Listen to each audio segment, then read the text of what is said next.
Hey guys, it's Jen. I'm sorry for a late update. I'm going to be doing this update and then I'm going to be uploading some videos that I had recorded but had forgotten to upload. So I found one that actually was back when I was doing radiation treatment. So it discusses, what I was going through back then, and so that was pretty cool. And then I have some recordings from Moffitt visits in March, and I think one of the more recent trips. I think I may have one from when I went up to the National Institutes of Health, which is in Bethesda, Maryland, which is right outside DC, which it was an amazing experience. I'm really excited. I get to go back. I leave on Mother's Day, which is a Sunday. And then my appointment's on Monday, and then I fly out the same day. So it's a really fast trip.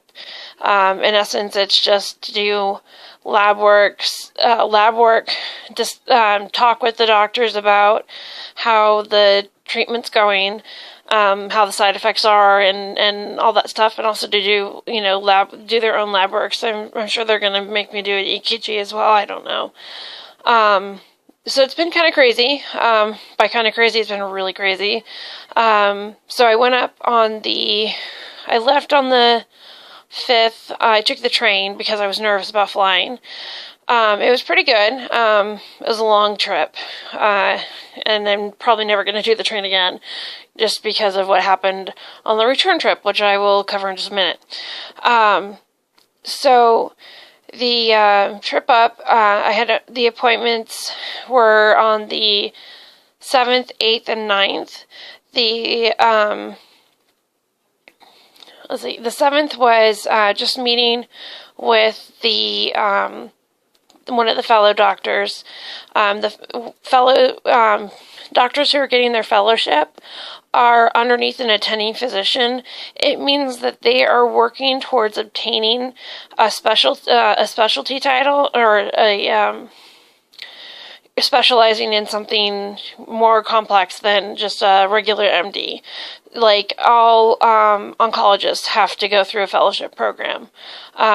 When you're an oncologist, you still have to undergo specialization if you want to become, say, a specialist in GI oncology, or sarcoma, or lymphoma, or any of the, breast cancer, ovarian cancer. I mean, they have so many different specialities, it's ridiculous, but every doctor has to go through fellowship. So I have 2 fellows that are following me. There is Dr. Doe, who is absolutely fabulous. I adore her. She's just super, super nice. And then there's Dr. Oh no, I forgot his name. Oh gosh.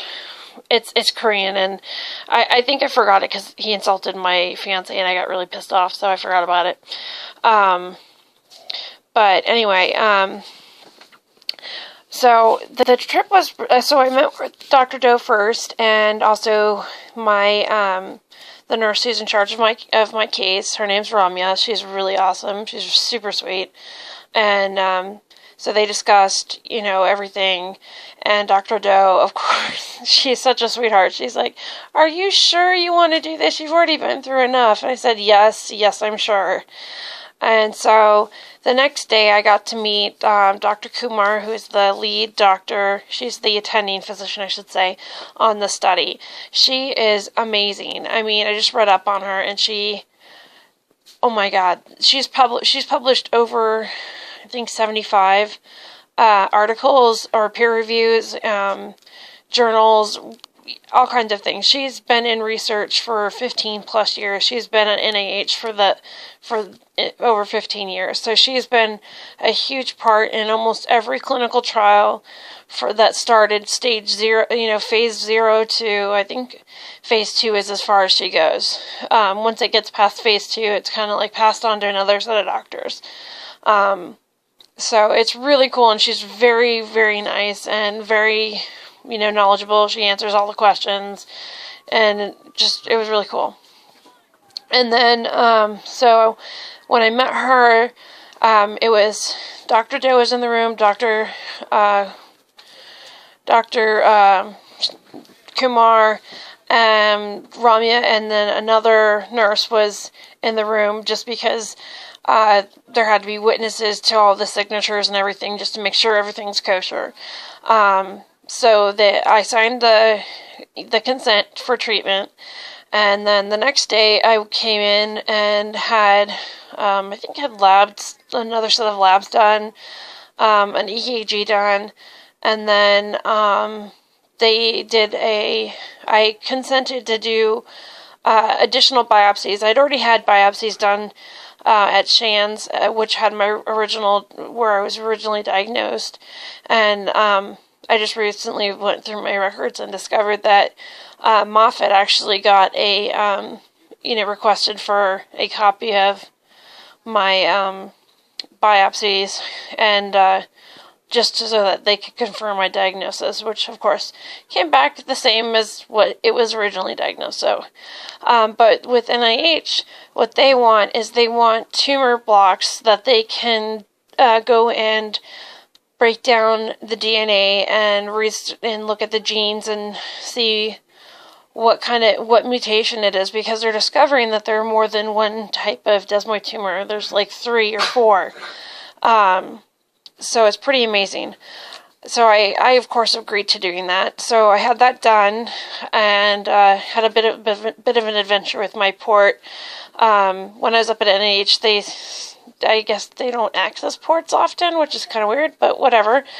So I'm in the procedure room, and the first time they try to access it, it doesn't go in, and I'm like, you didn't hit it. And then the second time they get in, but there's no blood coming back, and I'm like, wait, you guys are in the right spot, because they're like, let's tap a vein. I'm like, you're not going to find anything because I'm dehydrated, because they had me NPO for hours. Like hours, I'm talking 6-7 hours, which is insanely long for me. Like I get dehydrated at 2 hours, so yeah, they weren't going to find anything.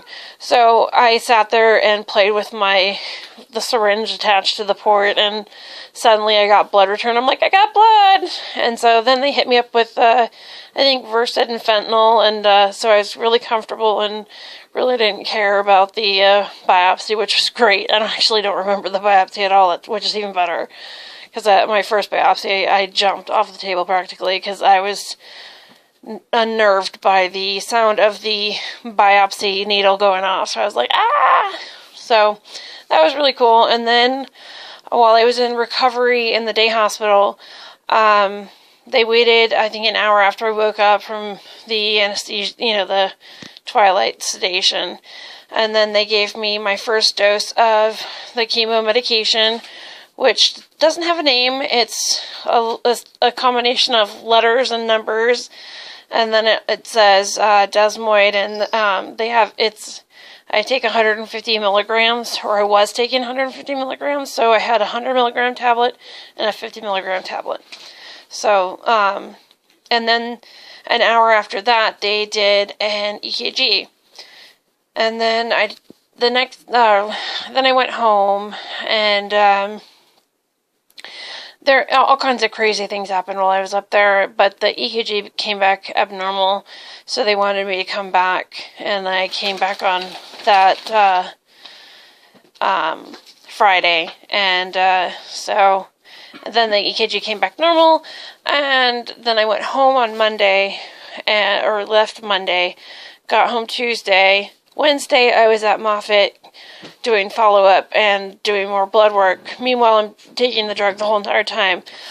Somehow, on the trip home, I contacted a GI virus, which made me incredibly ill, and on that Wednesday where I was in Moffitt, I had an EKG done, and it was extremely abnormal. My calcium levels tanked out. They were really, really, really low. So my oncologist ordered calcium gluconate infusions, or an infusion of 2 grams of calcium gluconate. And then I went home, and then I started to feel really, really horrible. I mean, really, really bad. The next day I was it was not pretty. Let's just say it wasn't pretty. So I went to my GP, and he's like, if you had insurance, I'd, send you home with a referral for a home health agency that could come access your port and leave you connected to fluids and whatnot, and you'd be fine.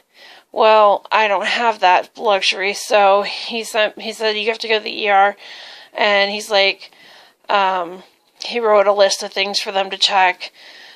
Checking whether it was the lymphocytes were down or the neutrophils were down. If the neutrophils were, in whichever way it went, meant either it was a bacterial infection or a virus infection. I still don't know what it was, but it sucked. I ended up being in the hospital for 4 days. So that was bleh. Wednesday they stopped. I had 1 dose of my chemo, and then I was told to stop because of the abnormal EKG. What happened was it's called the QT, and that's the time in between heartbeats, and mine was prolonged to the point where my heart could stop if I wasn't careful, and that would be bad. No dead gen. We don't want that. After the hospital, I think I was off of it for a total of about a week and maybe a day or so. So I got out like late Easter Sunday. And by that Saturday, they gave me the okay to start back up. That was after I went back to Moffitt to see my doctors and have blood work done. Meanwhile, when I was in the hospital, I also had my potassium and calcium both tanked, and so I was on both of those multiple times. Thankfully, the oncologist for my doctor was super nice and really listened to what I had, since he didn't know, me personally and didn't have access to my records, really. He just, was like, your body, I'm going to, trust you, and what you say goes, kind of was the rule. So when I said, hey, I need more calcium, he's like, okay, no problem, I have no problems doing that. So it was really awesome. So I got, they fixed me up in the hospital, and it wasn't so bad. Food was good. And the food was good, as Ava said, which is true. They have you call and order your stuff, and what's really crazy is the hospitalist, they set me up where I could order. I had regular diet no matter what I was feeling like, and the first 2 days I didn't eat at all. I could barely drink water. It was pretty bad. But then as I started to feel better, it got better. So, yeah. And so I restarted the drug. I think now it's been 2 weeks. I'm almost on done with my last, I think, Friday I take my last pill. So I actually head back to NIH. I leave Sunday and I come back Monday. Kind of great. Can you make it 3 days? No, shut up. Sorry, you're hearing Abe being obnoxious in my video. But I want to sleep in. Shut up. Anyway, stop being rude. So I'm going to be going back up to NIH, talking with the doctors, seeing, talking with them about side effects and how and how it's made me feel. And hi, kitty cat. I have a kitty cat trying to say hello. Say hi, Remus. Hi. Yeah, he actually he tried to stick his face over the camera. Sorry about that. He's a cute little kitty. So I'm dealing with my cat and my fiance. Yay. It's been pretty interesting. I will be uploading some old videos that I recorded. There's a couple from when I had radiation, and there's some from previous treatment, previous Moffitt trips, which are pretty darn funny, so I'm going to upload those. And the most recent change that's happened to me is they started me on fentanyl patches, and the first attempt, we tried it on my upper arm, and we used rubbing alcohol to prep it because we thought that was the right thing to do because there weren't any instructions with them. And it turned out to be the wrong thing because they started to fall off. So I tried taping them, and that just didn't work. It just started to itch and burn and really suck. So today we went and got Tagaderm, and so it's stuck very nicely. So yay for that. Because it really sucked. I was afraid that it was going to not work because... It sucked mightily. As Abe said, it sucked mightily. Because, you know, I wasted a 3-day patch. It survived less than 24 hours, which is pretty sad. It's a wah-wah moment. But, before I, you know, shut up and upload this and the other videos, I have to give a shout out to Angie. We finally talked to each other. We've been texting for a while, and so yesterday she went to the doctor and got good news, and that was so exciting. I'm so happy for her, and I can't wait to see how everything unfolds for her. And so we called and talked, and then we got on Skype, and we did Skype for quite a while, and then her computer died, and that was pretty funny. So, Angie, you're a rock star. I'm so proud of you, and so awesome. I'm so happy to be able to call you my friend, and I wish I was not on the other side of the country, because I would totally, you know, be there to cheer you on. So, I'm gonna post a link to her YouTube channel in the comment or in the description box because I don't know how to edit videos yet. And yeah, so if you have any questions about anything, whether it's about the clinical trial or any drugs any of the, you know, medications I've been on, chemotherapy, radiation, you know, any of those things, you know, write in the comment box, and, you know, or message me, whatever.